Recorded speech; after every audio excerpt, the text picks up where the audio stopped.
Welcome to the White Spring Bunker. These halls were built to safeguard some of the most prestigious members of the United States government. Now we are all that remains, though we are always looking for men and women capable of helping us restore what has been lost. In return, we offer this, our refuge from the world above. Please, take your time and look around. We've made great efforts to restore this place to its former glory. Welcome, member, to our little enclave. Greetings, members. I am Lieutenant Colonel Valeria Faustina. I've given the operative the day off, and last I saw, he and Stein were heading up to the resort for a well-earned bit of R&R. I told them to stay away from the spa, however. We still haven't quite fixed the Isoltron masseuses. MODUS asked that I provide a recording of my story for his historical archive. And although almost everyone here in the bunker is from Vault 76, every one of us has their own story. This is mine. There are little lies that we tell ourselves, and the bigger lies that we tell to the children. And then there are the lies told by Vault Tech, and perhaps the biggest lie of all, everything will be okay. For the past 25 years, that's what the Overseer told us. She said that Reclamation Day would be a new beginning for us and a new start for America. And for 25 years, everyone in Vault 76 believed her. Well, almost everyone. My parents, Albert and Beatrice, were under no such illusions. You see, while they might have been selected for the Vault, they were no ordinary citizens. They were government operatives who had worked some of the most classified projects in Appalachia. Their orders were to monitor the Vault from the inside and prepare for their own assignment after Reclamation Day.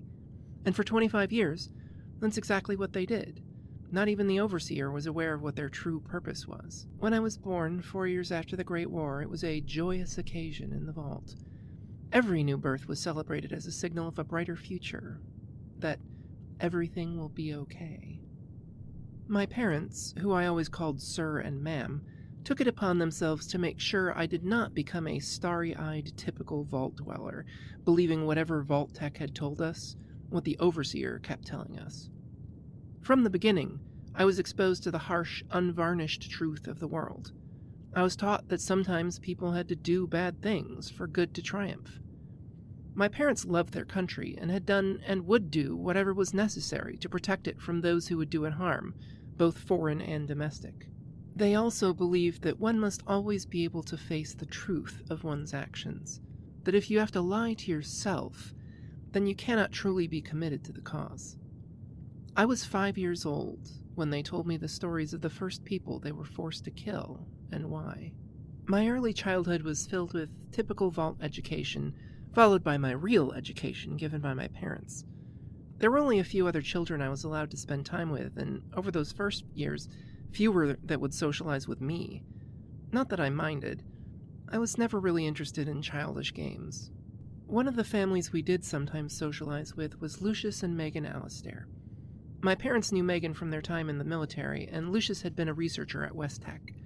They also had a daughter, Lilith, who was probably my best and only friend. She was a year younger than me, and well, she had plenty of secrets of her own. In the Vault Tech classes, I excelled in history, mathematics, and physics, whereas Lilith was so much more interested in biology and chemistry. I remember the day we got to perform vivisection on frogs and mice. Some of the kids hated it, and one even refused to do it at all. Not Lilith. She went at it with an enthusiasm that I don't think any of us had ever seen. After class, a number of the remaining animals went missing. Over the years, some of the other Vault pets and animals would go missing from time to time. As much as the teachers and even security tried to figure out where they went, no one ever figured out what happened to them.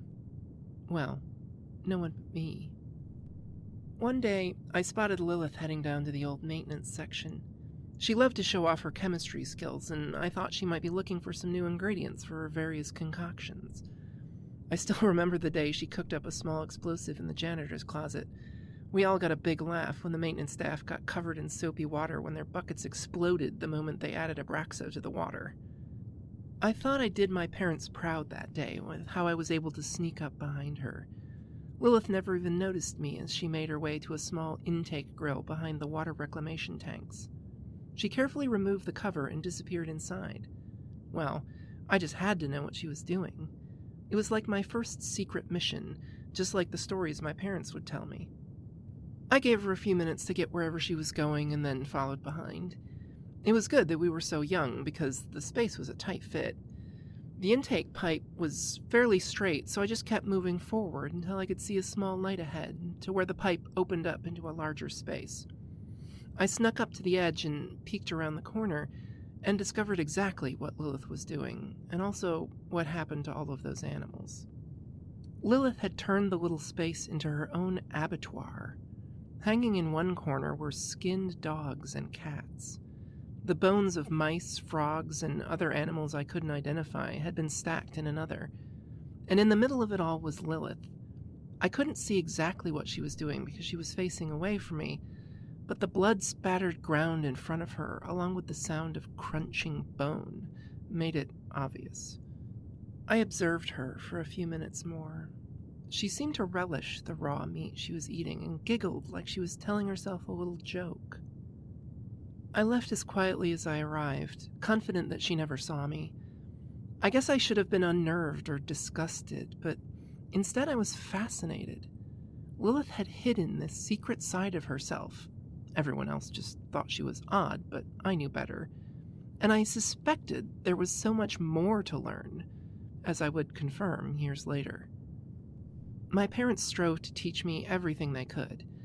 I was a voracious reader and devoured the technical manuals and history books that my father provided. He would sit me down after dinner and lecture me on military tactics, interrogation techniques, and political manipulation. My mother, as a hand-to-hand combat instructor, supervised my physical education. Between the strenuous workouts in the vault gymnasium, we would spar in the boxing ring. We were asked, politely of course, to keep our sessions private, as it was disconcerting to the other residents to watch my mother put me in the infirmary on multiple occasions. It never bothered me, of course. My mother was always there for me, and what she did only because she wanted me to be as prepared as possible for whatever we might face after Reclamation Day. And each time we fought, I strove to be better, faster, stronger, until the day that I was the one who put her in the infirmary. I found out later that it was the happiest day in my mother's life. When I turned 16, my parents gave me a small party in our little vault apartment. That was when they revealed their real mission to me, and what we were supposed to do after Reclamation Day, and the first time they spoke about the Enclave. As the years went by, families expanded and the vault grew more crowded. We saw the overseer every day, mingling with children and relating tales of her life in pre-war Appalachia. At night, I would overhear my parents talking about her, about how she wasn't even supposed to be our overseer, that she had originally been assigned to Vault 101 outside of Washington, D.C. They even said that the overseer had found out about what was going on in the other vaults, and that she should have been dealt with, not promoted.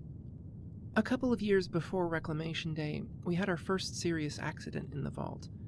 We all knew something was wrong when we felt the apartment shake, and we heard a hollow boom sound from somewhere down below us.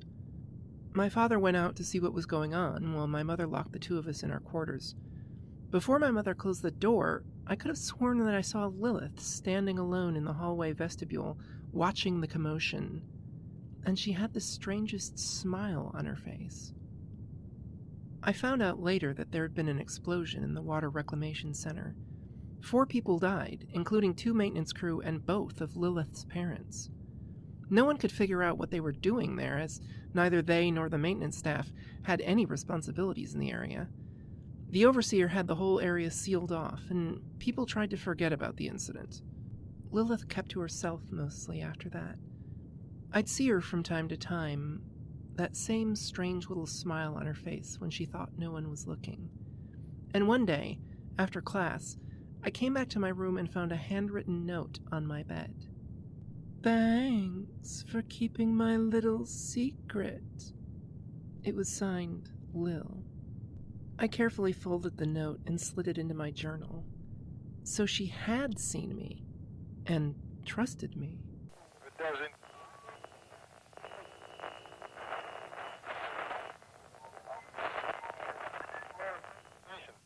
Hi, I'm Fire Writer, and I'm the host of The Pixel People, a podcast dedicated to taking a close look at our favorite characters from our favorite video games. From major characters who define the course of a game's storyline to smaller characters who you might have never noticed. Every week, we go beyond the quest line to examine a particular character's story arc and choices, and discover the real-world parallels and life lessons hidden just below the surface. I hope you'll join us. You can find the Pixel People on Anchor, Spotify, Apple Podcasts, and everywhere else you listen to podcasts. It doesn't.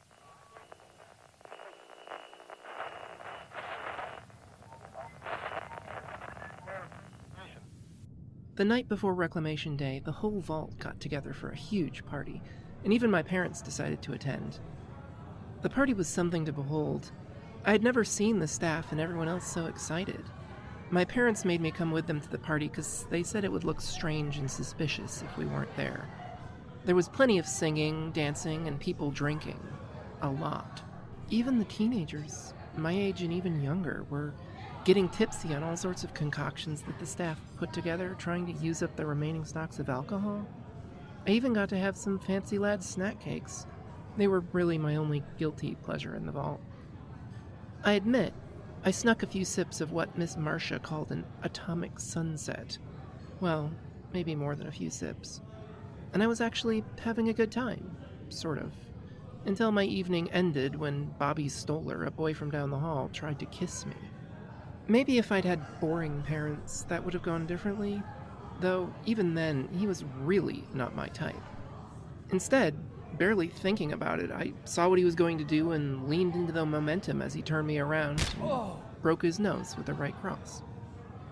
The entire party suddenly got deathly silent, and I realized what I'd done, looking down at Bobby on the floor. When I looked up and saw my parents, I couldn't quite tell if they were angry or proud of me. My mother gathered me up and walked me back to my room while my father was busy explaining to Bobby's parents what had happened and how sorry he was for the accident. Mother didn't say anything until we got far enough into the hallway, away from the crowds. Valeria, you need to control your emotions. That kind of response can get you into a situation you might not be prepared for. But, and her frown turned into a mischievous grin, that was a beautiful punch, and that low-life brute deserved it. She put her arm around me, and we walked back into our quarters together, for the first time like a mother and daughter, not a teacher and student. Later, my father returned to our quarters. He looked at us with a small smile on his face. Tomorrow is the big day. I don't mind that we all had a little fun this evening, and he winked at me. But out there, he pointed towards the direction of the vault entrance. Out there is the real world, and it won't be the world that your mother and I remember. You need to be prepared to anticipate and react as we've taught you. When we leave this vault, you won't just be our daughter. You'll be an operative, and we have a job to do. He took my hand and pulled me up from my chair, and then he did the most unexpected thing. He hugged me. When he let go, he looked just a little bit older and maybe even a little sad. We've done all we can to prepare you, and I wanted to tell you how proud both your mother and I are of you. I walked back to my room, finally feeling the weight of that responsibility on my shoulders. What we'd talked about, prepared for, was really happening. It seemed impossible I'd get to sleep, but lying down in my bed, I slowed my breathing and focused on the mental exercises they'd taught me, and sure enough, within minutes, I'd fallen into a deep sleep. I was awoken by my mother, dropping a backpack on the floor next to my bed. A recording from the overseer was playing over the vault intercom, talking about Reclamation Day. Time to get up and dress, Valeria. She handed me my vault suit and left the room. I took one last hot shower before getting ready. Father had said that we might not find hot water again until we reached the White Spring. Out in the real world, we'd have to scrounge for what we needed or even take it if necessary. As I walked into the kitchen, my parents both smiled and said that we'd be leaving now that most of the other residents had left. I followed them through the now empty vaults, and all I could think of was how much I wanted to leave this place.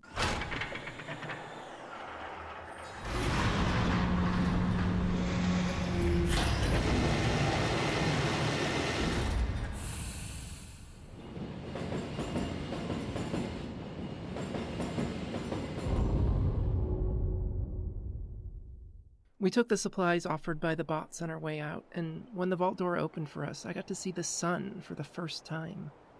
I remember thinking it was a lot brighter than I expected, and everything just smelled so real. As I was taking in my first sight of Appalachia, my mother went down and talked to this Mr. Handy bot floating near a bunch of balloons. She came back up and told us that the overseer had left a message, that she'd gone ahead and that we should follow. My father laughed and said that he'd let those other fools, which I took to mean the other residents, chase their tails, but that we had a job to do. This is what they'd been training me for since as long as I could remember. Now, here we were, in Appalachia, with our own mission. We needed to get to the White Spring. We needed to get to the Enclave. The three of us started down the hill, walking into the unknown. My mother found the corpse of a civilian just down from the vault entrance with a note saying that he had been part of some group called the Responders. Sounds communist to me, said my father as he did a quick search of the body, grabbing a small amount of supplies and a machete. From our vantage point, we could see Appalachia spread out before us, from the smoky south, east to the mountains, and west to the Ohio River. We'd been traveling for a couple of days, mostly at night, to avoid the attention of the local wildlife and our fellow vault dwellers. Leaving the vault, my father said he couldn't believe how quiet it was. He said before the war, you could hear the huge excavators from the mines all the way up here. Nothing was as my parents expected. There were no people, no traffic, no activity at all. Then there was the wildlife. We found mutated dogs, wolves, and the most horrifying discovery, what must, at one time, have been people. There were two kinds. The first were what my father started calling ghouls. They were feral creatures, horribly burned or somehow transformed by exposure to radiation. We couldn't communicate with them, and they attacked us on sight. Luckily, my father had found a small stash of weapons in a small hilltop shack, and I was able to put my skills to good use. A few 10mm rounds put them down just fine. The second group was far more dangerous. My father stumbled upon them at a local farm, just south of the vault. From a distance, it appeared that the farm was occupied by actual people. They didn't move like the ghouls we found earlier, and the wind even carried what we thought at the time was conversation. Leaving my mother and I to cover him from a small knoll just east of the farm, he made his way, cautiously, up to the farmhouse. The figures we saw earlier were probably inside, and I watched him slip through a side entrance. We heard the sound of a gunshot, and it quickly escalated into a full-scale firefight. Both my mother and I sprinted to the farm, moving from cover to cover, as my father backed out of the house, firing as he went. I took up a flanking position to cover the rear half of the house, when I was taken under fire from a storage structure at the rear of the property. The firing was erratic, but I could hear the snap of the bullets over my head, and they were too close for comfort. Leaning over, I adjusted my aim at the figure standing in the door of the storage unit. In the half-light, whoever he was just didn't look right. There seemed to be some kind of glow, and I could hear some kind of hissing sound. I fired off a few rounds, missed, but corrected my aim and saw the figure collapse in the doorway. I turned my attention back to the farmhouse where my parents had gone back inside. I continued to scan the area for other threats and saw more movement in the barn to the left of the house. It looked like there were at least 3 more people in there, and I had to assume they were as hostile as the others we'd found. Ducking behind the fence, I worked my way around to the side of the barn to get in behind them. I could hear them moving inside, and after peeking around the corner, I spun in and shot the first 2 in the back, watching them drop to the floor of the barn. Lining up on the third, all I heard was the click of a jam. The person turned around and moved into the light. Even as he raised his shotgun, all I could see was his hideous face. It looked like he was burned, with yellow eyes and some kind of green crystals growing out of his skin. My father had warned me about hesitating, but I was frozen to the spot. The boom was loud in the barn, and I flinched, only to see the thing topple over in front of me with a smoking hole in the back of its head, and my parents standing in the doorway of the barn, both now holding pump-action shotguns. "Val, are you okay?" My mother crossed the barn, sidestepping the corpses and checking me for wounds before hugging me. Staring at the body, and now seeing that its two compatriots were in the same condition, I could barely speak. What are those things? Father was examining the bodies, tugging on the green protrusions and rummaging through their pockets for identification or anything of value. He looked up at me. "I don't know, Val. The people in the house are exactly the same, and yes, they are people. It looks like these are the folks that lived here. I found identification papers in the house and on the bodies." He handed me a West Virginia driver's license with the name Francis Abernathy on it. The picture of the middle-aged man in no way looked like the desiccated body on the floor. "When I went into the house, these people were immediately hostile. Your mother and I were forced to kill them. They appear to be able to use weapons, as you saw here, but they don't communicate at all.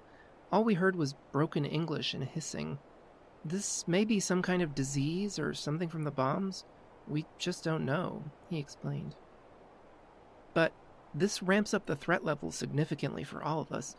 We need to get to the White Spring bunker and see what they know about this. We also need to restock and recheck all of our weapons. We can't have any more jams, because next time your mother and I may not be here to save you." I may have blushed at that last comment. I should have known better and checked my weapon first. "Sorry, sir. It won't happen again." He rose to his feet and put his hands on my shoulders, looking me in the eye. "Val, we trained you well, and so far you've given us no reason to doubt your abilities. But this isn't the vault. Remember what we taught you, follow our lead, and you'll be just fine." "Thank you, sir." We spent the next few hours going through the rest of the property. We found several things that looked like statues.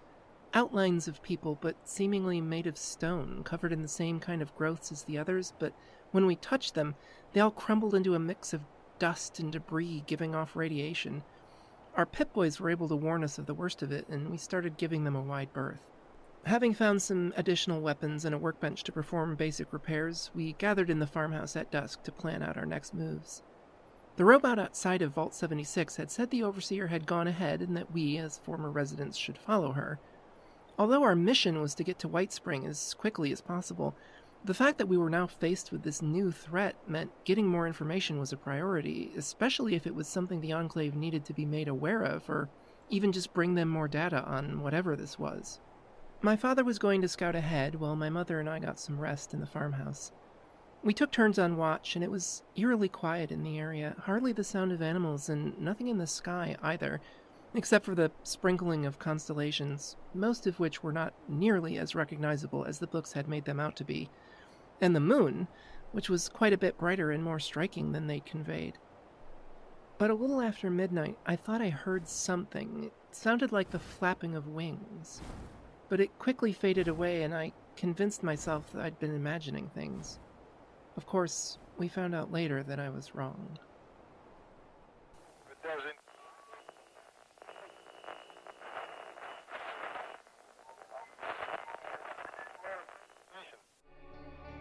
Long gone are the days where people sing about West Virginia as almost heaven. After nuclear war and disease, it's far from heaven now.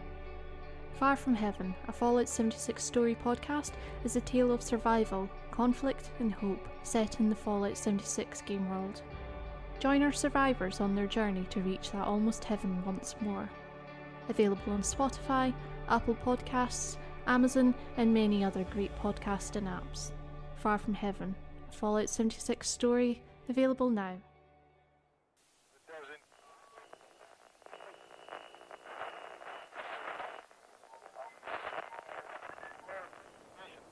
He returned a few hours later, before dawn.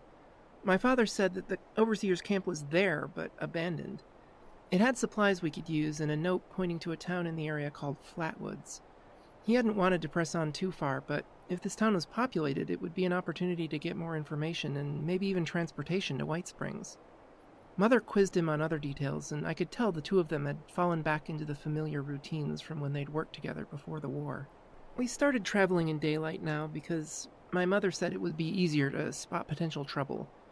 To replace my broken 10mm, they gave me a .308 hunting rifle, while they both carried the shotguns, which we'd found plenty of ammunition for back on the farm.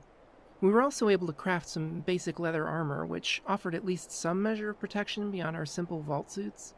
We ran into some mongrel dogs and what could only be described as some kind of cross between moles and rats. Mother took a pretty nasty bite from one of them as it burrowed right up from the ground beneath her, but luckily we had plenty of medical supplies to take care of it. But when we did get to Flatwoods, it wasn't what we expected at all. When we got to the town, we found that it was abandoned. All that was left were the remains of the extensive camps and shops that these responders set up. There was also a vendor bot who sold things priced in caps? I guess Nuka-Cola bottle caps were being used as some form of currency. Father said we should start collecting these caps, as it could prove useful in our journey. There were also holotapes and terminals which talked about the responders and the people who were here after the bombs. Mother and Father spent most of the day going through all the information they could find and taking lots of notes. They sent me to go through the rest of the town, investigate, and report back to them. There were plenty of corpses, including more of those frozen statue people. The town looked like it had been abandoned in a hurry, given how much was left behind. I did get in some good target practice, however. There were more of those ghouls out by an old red rocket. The hunting rifle did good work on them, but they were highly aggressive and charged at me as soon as they heard the first shot. The killing never bothered me. The ends justify the means, was what my father always said. Afterwards, I collected as much useful scrap and food as I could find and returned back to the church before nightfall. I found my parents finishing up on the responder terminal and told them about my search of the rest of the town. They would take turns asking questions about what I'd seen and done and examine the materials I brought back. When I asked what they had found, they said that Flatwoods had been the responders' base of operations for a long time, but had moved north to Morgantown Airport. I asked them if we were going to the airport. From my geography lessons in the vault, I knew that it was pretty far in the opposite direction of where we had planned to travel. My father looked up from his notes and frowned. No, it looks like something catastrophic has affected the region. Rather than go chasing our tails, your mother and I agree that it would be better for us to get to White Spring as quickly as possible. We've been able to gather enough supplies, weapons, and ammunition to get us there. Your father is correct, continued my mother. We're not going to be much good to the Enclave if we're just running around the West Virginia hills without a plan. But we'll spend the night here, collect anything else we might need, and head east in the morning. Lucky for us, these responders had left bedrolls and even places for a campfire. After cooking up some charred meat and sitting down for dinner, Father walked me through our roles for the trip tomorrow, how he'd scout ahead of us with Mother bringing up the rear, and that I was to be in the middle, prepared to help either of them out should we make contact with any hostiles. Because of the mountains directly to the east, we'd have to travel southeast towards a town called Somerville before attempting to find a crossing to White Spring. We didn't know exactly how long it would take, given that we'd be walking the entire way. Later, as my mother and I were turning in, Father came over to me. Val, just in case, you need to know how to get into the bunker. Now, before you say anything, yes, we're all going to get there together, but if anything should happen, you won't be let into the bunker without proper credentials. He reached into his pocket and pulled out a thick laminated card. This is a congressional ID. All of the pre-war politicians assigned to the bunker were given one. As part of our mission, your mother and I received one too. If anything happens, you take the card and present it to the Enclave. The staff and the resident AI will recognize it and allow you entry. After we finally figured out how to get the vendor bot to shut up, it was a quiet evening with the sound of the creek behind us and the wind rustling through the trees outside. The three of us took turns standing watch over the empty town. As I lay down, I thought how strange it was that just a week ago we were all stuffed into an overcrowded vault, and yet now it felt like we might just be the last people in the whole world. Those were the thoughts that finally saw me off to sleep. Wake up, Val. It's time to go. My mother was leaning over me, already dressed in her vault suit and armor. Shaking the sleep from my eyes and leaning up, I could see Father already packing up the last of his equipment and shouldering his backpack. He turned to us. Team, I'm going to scout ahead and we'll be back in an hour. Be ready to go as soon as I return. He left the church and headed down the road, cradling his pump shotgun. My mother handed me a pile of apparel. Valeria, I've found some additional armor and clothes for you. You can get cleaned up and change in the back. I'll finish here and open up some rations for us. It'll be a long day today, so remember to pace yourself and be prepared. You do exactly what we trained you to do." She gave me a quick hug and left to give me some privacy. While the facilities here were primitive, especially compared to the running water and hot showers in the vault, I was able to at least clean off some of the accumulated grime and feel partially human again. The clothes and boots my mother found were almost the right size and fit neatly over a new set of leather armor that she found upstairs. I laughed, because the previous owner might have felt differently about its effectiveness, as I was able to put my fingers through 3 obvious bullet holes in the torso. But it was still better than nothing.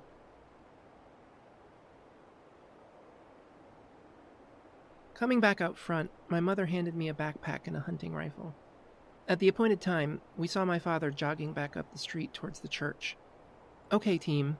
I scouted a few miles down the road. Had to kill a couple of those burnt-looking things and found a note referencing something called scorched. I think that might be what the people around here named those things, so unless someone tells us otherwise, that's what we'll call them too. Let's move out together, and when we get south of town, I'll continue ahead. Val, you follow behind and your mother will cover our rear. Any questions? I looked at my mother and back to my father, and I could tell that they were definitely back in their element and confident. And maybe I was a little surprised that I, too, was confident. The nervousness from before was gone.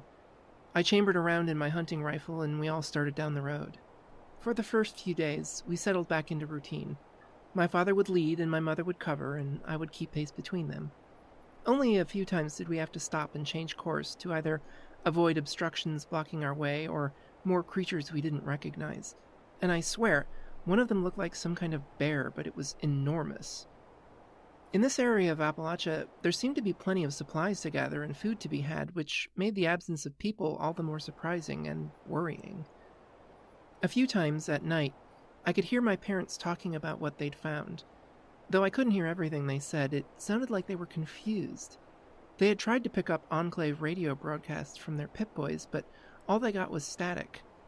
Appalachia appeared to be completely empty. Empty except for the monsters. Everything changed on the 8th day. The weather, which until then had been sunny and warm, suddenly turned into a torrential downpour. We were caught out in the open, and my father ran back to get the 2 of us. We all hurried over to a ruined house down at the end of a dirt road. Between the rain, lightning, and thunder that seemed to roil the entire region, we did what we could to keep our supplies and ourselves dry. The rain kept up for hours, which meant that the river we were supposed to cross would probably be flooded. Getting stuck here wasn't part of the plan, but even then my parents didn't seem concerned. It was still midday, and they spoke about moving further south once the rain let up, to check the local bridges or find a more secure place to hole up for a few days. In hindsight, we should have been more careful.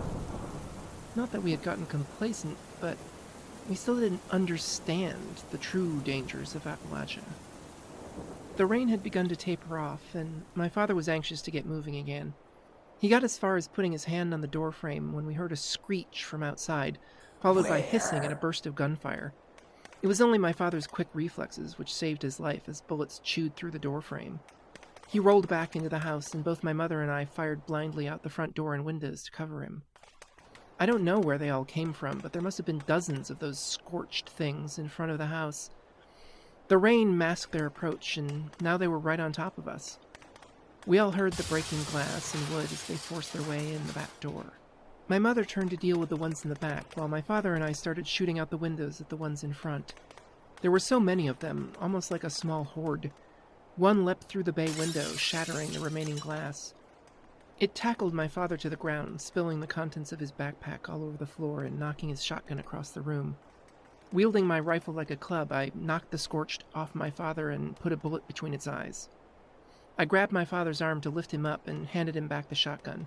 He just nodded and started firing again at the horde outside. We were running through our ammunition at a frightening pace. My mother returned from the back, having killed the half-dozen or so which tried to break in that way. She was bleeding from a bullet graze on her arm, but was otherwise unhurt. We fired another volley out front, knocking down several of the creatures, but they were massing again for another attack. In that brief moment of calm, My father explained that we were going to have to make a run for it, that there were too many of them. We grabbed as much as we could carry, alternating shots at the creatures to keep them at bay. My father grabbed my arm. "Val, I want you to go first. You head out the back door and run north. We'll cover and then join you right after. We'll meet a half a mile up the road at the intersection with the wrecked Cordova and pick-em-up truck. You know the one?" "Yes, sir, I know the one. But we should stick..." And that was as far as I got, when suddenly a shadow fell over the house, and the air was filled with the sound of flapping wings. Enormous wings. We all turned towards the window when the entire house exploded around us. The last thing I remembered was flying through the air and the inhuman shrieks. Pain. That's the first thing I felt. My entire body seemed to come alive at once with pain. I tried to lift my head and immediately bumped into something hard.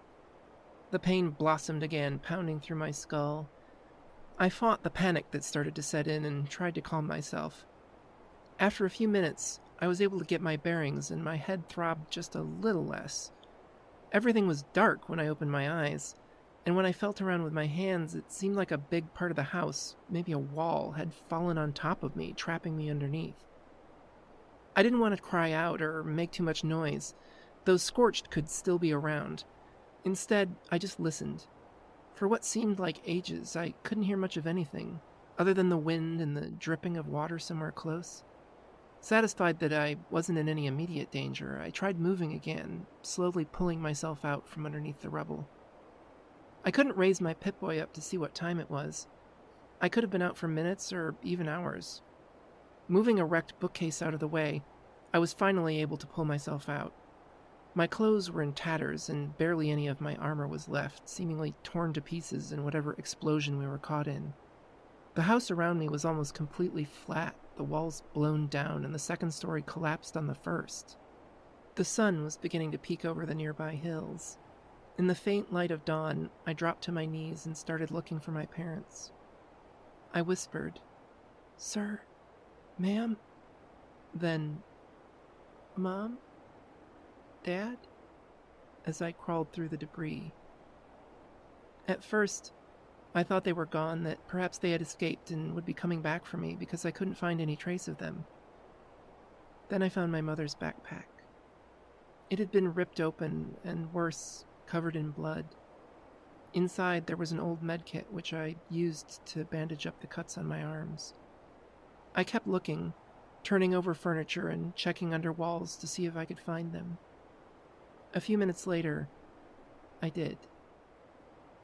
They had died together. My mother had been impaled on a broken frame post, probably from the explosion, while my father was next to her, holding her hand, while his shotgun was in the other. The scorched must have found him wounded and killed him.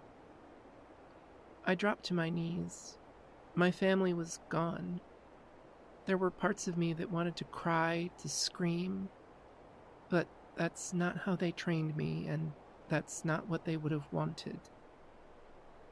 Instead, I swallowed those feelings, the grief and the hate, and I conjured up their voices in my head. When you're on a mission, that's the only thing that matters.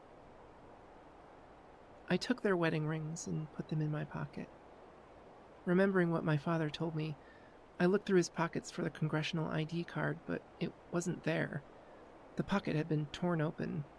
I checked for my mother's card too, and it was also gone. I cursed silently to myself and looked around the rubble for them.